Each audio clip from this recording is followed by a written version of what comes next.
नमस्कार, मैं सुनीता कथा मंथन में आप सबका स्वागत करती हूँ। कथा मंथन में आज सुनिए शर्लक होम्स सीरीज की बेस्ट सेलर कहानियों में से एक कहानी रक्तकेशीय संघ, लेखक सर आर्थर कॉनन डॉयल।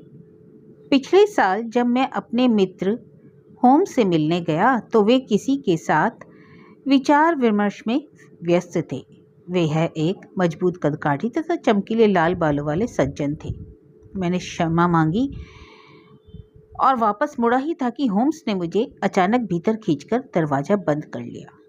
प्रिय मित्र वॉटसन, मेरे पास आने के लिए तुम्हारे पास इससे अच्छा अन्य समय हो ही नहीं सकता, पर मैं तो आपको व्यस्त देखकर घबरा गया था। मेरी हालत भी तुम्हारी तरह ही है। फिर मैं आगे वाले कमरे में प्रतीक्षा करता हूँ। अरे नहीं नहीं, ये सज्जन मिस्टर विल्सन है। ये मेरे अनेक सफलतम मामलों को सुलझाने में मेरे सहायक और भागीदार रहे हैं। मुझे पक्का यकीन है कि आपके मामले में भी ये अत्यंत उपयोगी सिद्ध होंगे।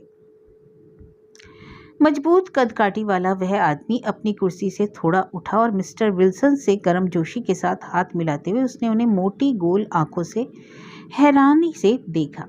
दोनों हाथों की उंगलियों के पोरों को आपस में मिलाकर आराम कुर्सी पर पसरते हुए होम्स ने कहा, सोफे का आनंद लीजिए। मिस्टर होम्स की आदत थी कि जब वे न्यायिक मूड में होते तो इसी प्रकार की भाव भंगिमा अपनाते। अरे प्यारे वॉटसन, मैं जानता हूँ कि रोजमर्रा की जिंदगी की तमाम नीरस दिनचर्या में तुम लीक से हटकर मेरे स्नेह भाजन बनते हो। तुमने मेरे कामकाज में हमेशा रुचि दिखाई है और शायद यही कारण है कि तुम अखबार पढ़ने में व्यस्त रहते हो। मैं क्षमा याचना के साथ कहना चाहता हूँ कि मेरे जीवन के अनेक साहसिक अभियानों से तुमने बड़ी लगन से मेरा साथ दिया और जहाँ तक समझता हूँ आपके सभी मामले मेरे लिए अत्यंत रुचिकर रहे हैं। तुम्हें यह तो याद ही होगा कि एक दिन मैंने तुम्हें मिस मैरी सदरलैंड की अत्यंत सरल समस्या के बारे में बताया था और कहा था कि विस्मयकारी प्रभावों एवं असाधारण सम्मिश्रणों के लिए हमें अपने जीवन में झांकना होगा कि किसी काल्पनिक प्रयास की अपेक्षा कहीं अधिक साहसिक है। मैंने तुम्हें संदेह की स्वतंत्रता का प्रस्ताव दिया था। हाँ डॉक्टर, कमोबेश आपको मेरे दृष्टिकोण से सहमत होना पड़ेगा, वरना जब तक आपका तर्क ध्वस्त नहीं हो जाता तब तक मैं आपके समक्ष तथ्यों का ढेर लगाता रहूँगा और अंततः आपको मानना पड़ेगा कि मैं सही हूँ। अब जबकि आज सुबह ही मिस्टर जाबेज विल्सन ने मुझसे मिलकर अपना एक वृत्तांत सुना दिया, तुमने मुझे यह टिप्पणी करते हुए सुनाई कि अनजान और विस्मयकारी चीज़ें अक्सर न केवल विशालतम अपितु लघुतम अपराधों से जुड़ी होती हैं और गाए बगाए वास्तव में संदेह की गुंजाइश भी बनी रहती है कि क्या सचमुच कोई अपराध हुआ है या नहीं।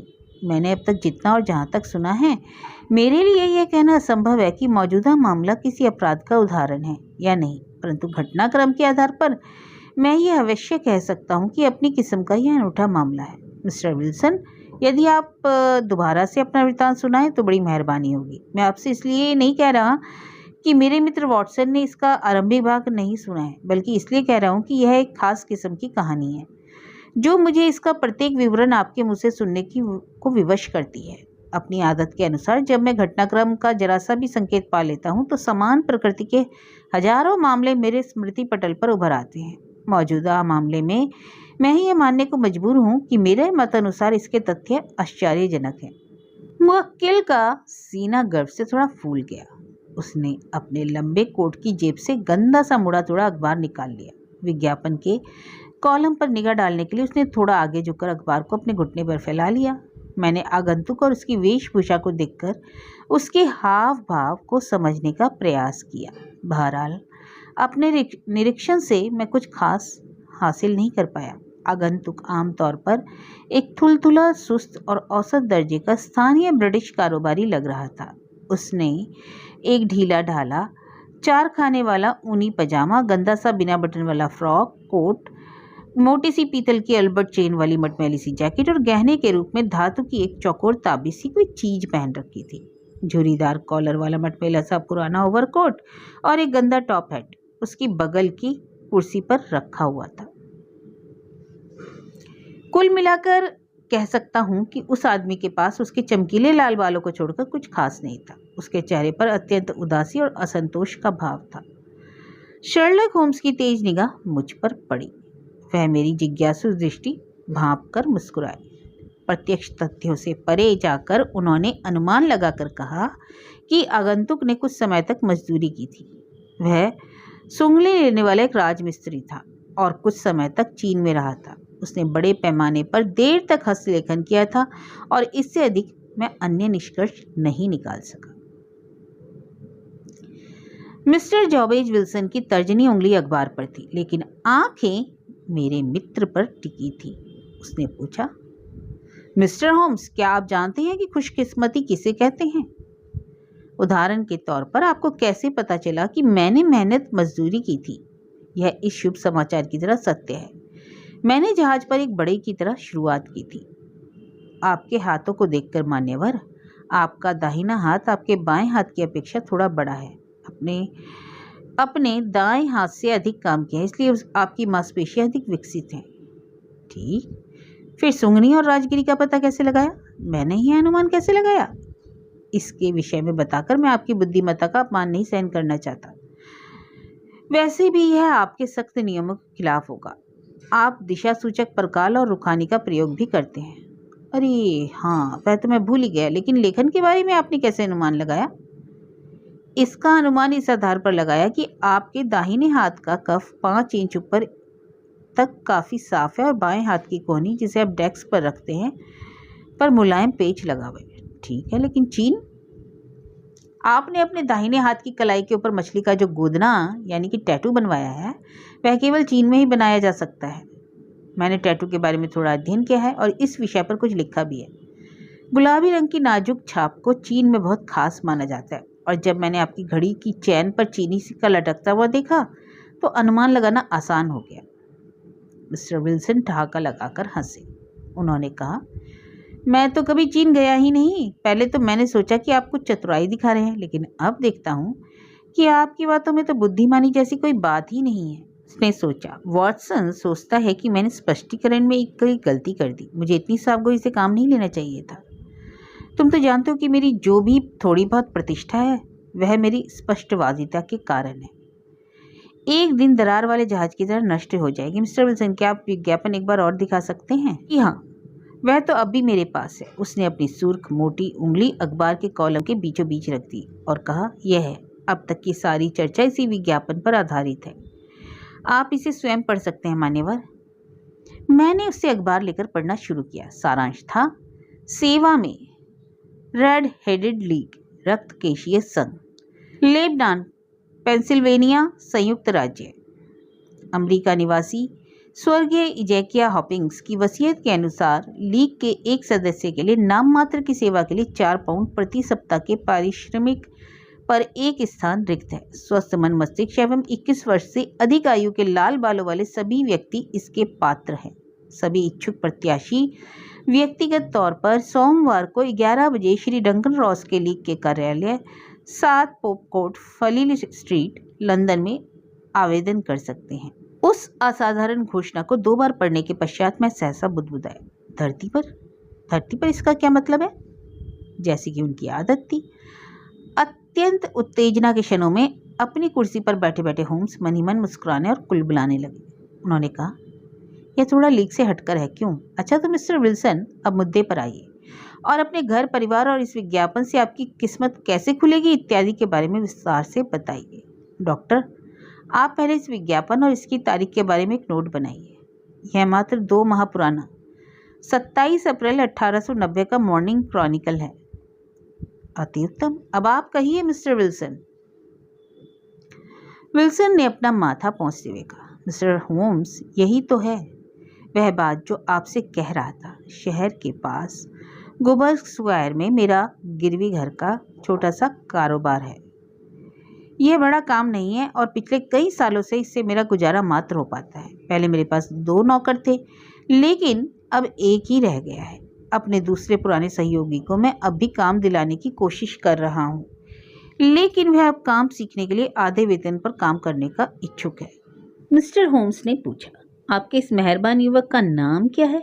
उसका नाम विंसेंट है और वह इतना जवान भी नहीं है कि उसकी सही आयु के बारे में कुछ कह पाना कठिन है। मिस्टर होम्स, मुझे इतने कुशल सहायक की आवश्यकता भी नहीं। मैं यह भी जानता हूँ कि जितना वेतन मैं उसे देता हूँ वह उसे दुगना कमा सकता है। लेकिन अंततः जब वह इतने से ही संतुष्ट है तो फिर मैं उसके दिमाग में नए विचार क्यों डालूं? क्यों? सचमुच आप मुझे खुशकिस्मत लगते हैं कि आपको आधे वेतन पर इतना कुशल श्रमिक मिल गया। इस आयु के मालिकों के लिए ऐसा अनुभव कोई आम बात नहीं।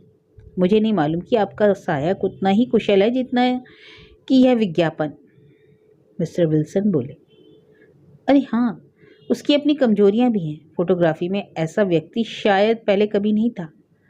जब उसे अपना मन बहलाने की आवश्यकता होती तो वह कैमरा लेकर निकल पड़ता और अपनी तस्वीरों को तैयार करने के लिए चूहे की तरह सुरंग में कूद जाता। यही उसकी सबसे बड़ी खामी है, लेकिन कुल मिलाकर अच्छा कारीगर है।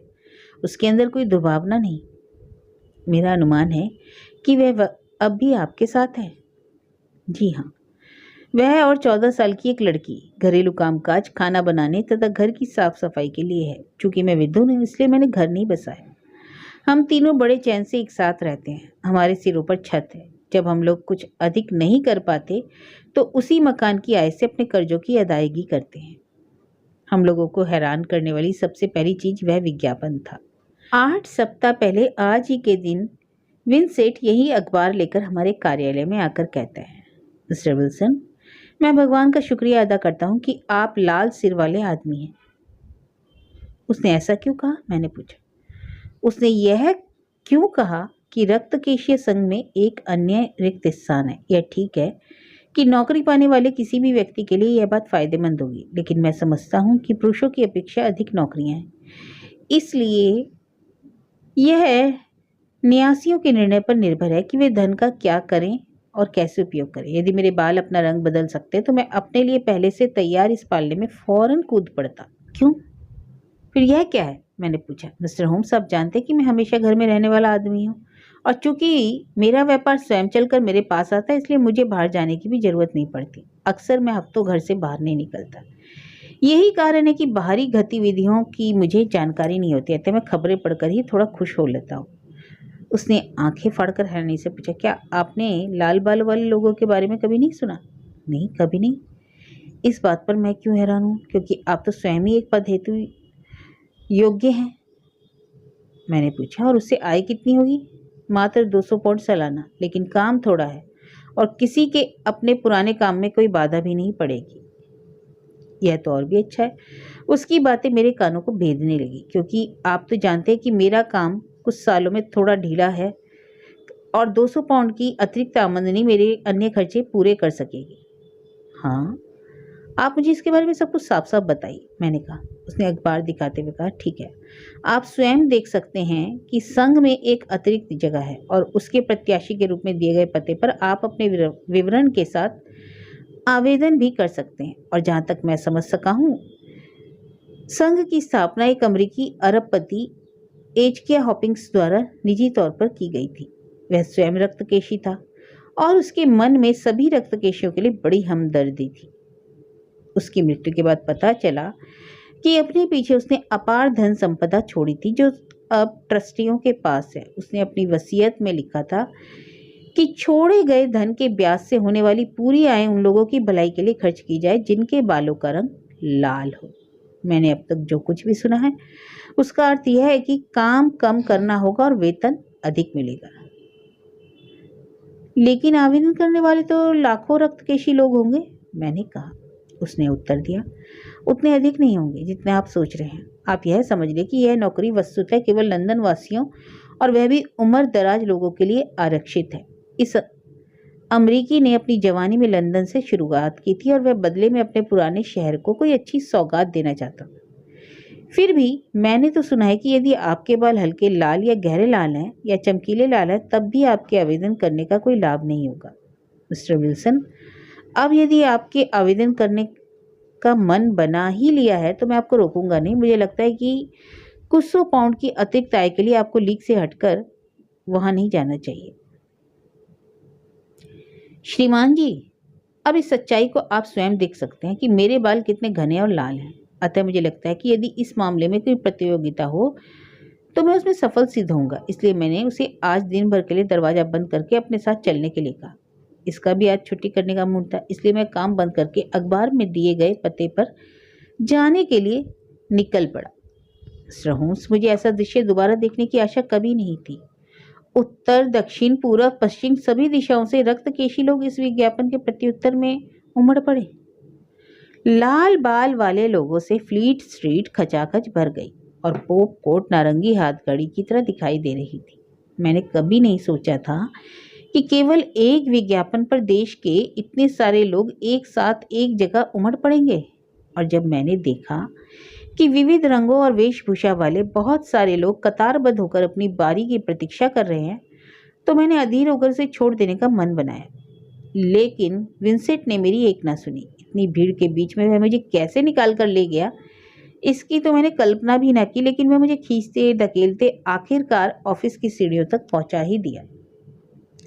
सीढ़ियों पर 2 कतारें लगी थी। एक से लोग ऊपर जा रहे थे और दूसरी से मुंह लटकाए असफल प्रत्याशी वापस आ रहे थे। लेकिन हम धक्का मुक्की करते किसी तरह ऑफिस में पहुंच ही गए। अपने मुवक्किलों के लिए तरोताजा होने के सूंघनी का लंबा कष्ट लेकर खामोश होने के बाद होम्स ने टिप्पणी की, आपका अनुभव बड़ा मजेदार रहा। अपना अत्यंत रोचक बयान कृपया जारी रखें। ऑफिस में लकड़ी की कुछ कुर्सियां, एक कामकाजी मेज, जिसके पीछे मुझसे कुछ अधिक लाल बालों वाला एक बौना सा आदमी बैठा था। इसके अलावा कुछ खास नहीं।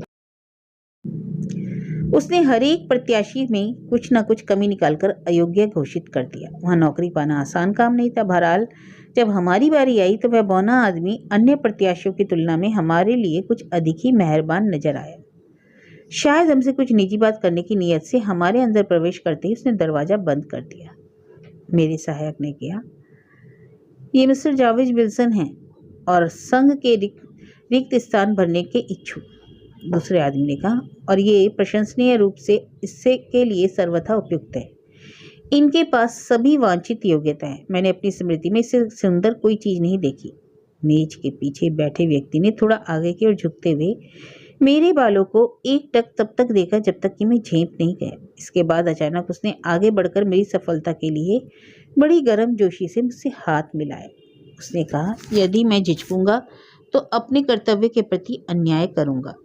अग्रिम क्षमा याचना के पश्चात उसने अपने हाथों से मेरे बालों को पकड़कर तब तक खींचा जब तक कि मैं दर्द से खर्रा नहीं उठा।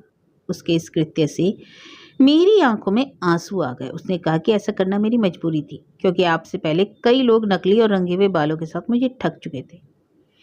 मैं समझता हूँ कि आप सही व्यक्ति हैं। फिर उसने मोची के मोमिया रंग की कहानी सुनाई कि किस प्रकार लोग नौकरी पाने के लालच में मोची से अपने बालों में जूते की लाल पॉलिश करवा कर आए थे। यह मानव प्रकृति के विपरीत है और इससे व्यक्ति को हानि हो सकती है। इसके बाद उसने खिड़की पर खड़े होकर बड़े जोर से चिल्लाकर कहा, रिक्त स्थान की पूर्ति हो गई। कतार में खड़े लोग निराश होकर कराहने लगे और एकत्र भीड़ विभिन्न दिशाओं में तितर बितर हो गई। अब वहां प्रबंधक और मेरे अलावा लाल सिर वाला अन्य कोई व्यक्ति शेष नहीं रह गया था। प्रबंधक ने बताया कि मेरा नाम डंकन रॉस है और मैं स्वयं अपने धर्मोपकारी द्वारा छोड़े गए धन से पेंशन प्राप्त करता हूँ। मिस्टर विल्सन, क्या आप विवाहित हैं? क्या आपका परिवार है? मैंने उत्तर दिया, नहीं। यह सुनते ही वह जरा उदास हो गया। यह तो बहुत दुखद है। मैं माफी के साथ कहना चाहता हूँ कि आपके मुंह से यह सुनकर अच्छा नहीं लगा। यह फंड वस्तुतः लाल सिर वाले लोगों के उत्थान एवं प्रगति तथा जीवन यापन के लिए है। यह तो अत्यंत ही दुखद है कि आप अविवाहित हैं।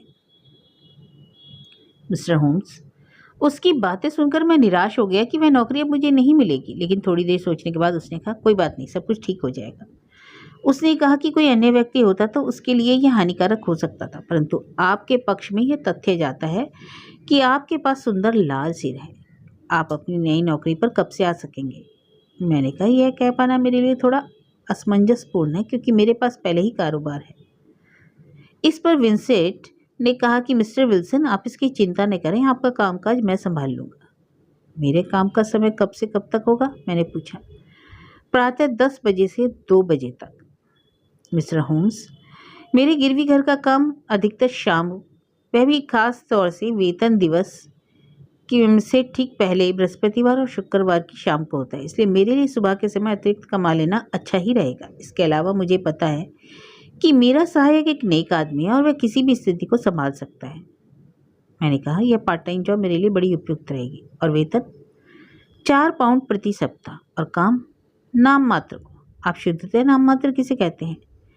आपको कार्यालय या कम से कम परिसर में पूरे समय तक रहना होगा। यदि आप ऑफिस छोड़ेंगे तो अपने काम से हमेशा के लिए हाथ धो बैठेंगे।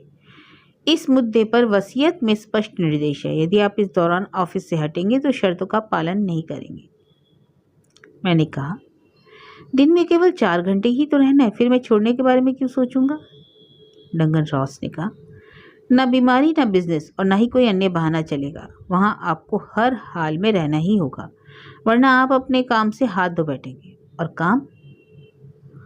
आपको शब्दकोश यानी इंसाइक्लोपीडिया ब्रिटानिका की नकल करनी होगी। अलमारी में उसका पहला खंड रखा हुआ है। आपको स्याही, कलम और सोख्ता यानी कि ब्लोटिंग पेपर स्वयं लाना होगा। अलबत्ता हम आपको कुर्सी और मेज अवश्य उपलब्ध कराएंगे। क्या आप कल से आने को तैयार हैं? मैंने कहा, अवश्य। तो फिर नमस्कार मान्यवर विल्सन, मैं आपको यह महत्वपूर्ण पद हासिल करने में सौभाग्यशाली रहने के लिए पुनः बधाई देता हूँ। शिष्टाचारवश वह मुझे कमरे के बाहर छोड़ने आया। अपनी खुशकिस्मती पर मैं इतना अधिक रोमांचित था कि उसे बिना कुछ कहे या किए अपने सहायक के साथ घर चला गया। घर पहुंचकर मैं सारा दिन इस विषय में सोचता रहा और शाम होते होते फिर मायूस हो गया। मैंने सोचा कि यह सारा मामला बनावटी तो नहीं, कहीं इसमें किसी धोखाधड़ी की गुंजाइश तो नहीं। इस नौकरी में निहित उद्देश्य की कल्पना मैं नहीं कर सका। सारा मामला अतीत के विश्वास पर टिका था कि क्या कोई व्यक्ति ऐसी वसीयत बना सकता है कि कोई शब्दकोश के प्रति तैयार करने जैसे नाम मात्र के काम के लिए मुझे इतनी राशि दे सकता है। विंसेंट ने मेरा मन बहलाने का भरसक प्रयास किया, परंतु सोने से पहले मैंने हर एक बात पर पूरी तरह मंथन किया।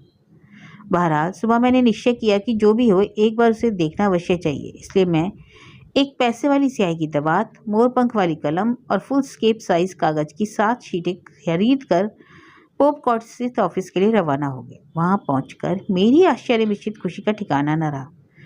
हर एक चीज यथासंभव सुव्यवस्थित थी। मेरे लिए मेज करीने से लगा दी गई थी ताकि मैं अपना काम आसानी से कर सकूं। इसे देखने के लिए मिस्टर डंगन रॉस वहां पहले से ही मौजूद थे। काम शुरू करने के लिए मुझे ए अक्षर की पुस्तक देकर वे चले गए। यह देखने के लिए कि सब कुछ ठीक चल रहा है या नहीं, वे बीच बीच में आते और 2 बजे मेरे किए गए काम की तारीफ करके मुझे अलविदा कहकर कार्यालय में ताला बंद करके चले गए। मिस्टर होम्स, यह सिलसिला दिन प्रतिदिन चलता रहा और प्रबंधक ने शनिवार को आकर मेरे सप्ताह भर के पारिश्रमिक के रूप में 4 मोहरें मेरे हाथ पर रख दी। यही फिर उसके बाद वाले सप्ताह में भी हुआ। प्रत्येक सुबह में वहाँ 10 बजे पहुँच जाता, दोपहर 2 बजे वापस आ जाता। कुछ समय तक मिस्टर डंगन रॉस सुबह केवल एक बार आए और कुछ समय बाद उन्होंने पूरी तरह आना बंद कर दिया। उनके ना आने के बावजूद मैंने वहाँ से कहीं और जाने की हिम्मत नहीं की, क्योंकि वह जगह मेरे लिए अत्यंत लाभकारी थी और पैसे भी अच्छे मिल रहे थे। अतः मैं कोई जोखिम नहीं लेना चाहता था, क्योंकि वे कभी भी किसी भी समय आ सकते थे।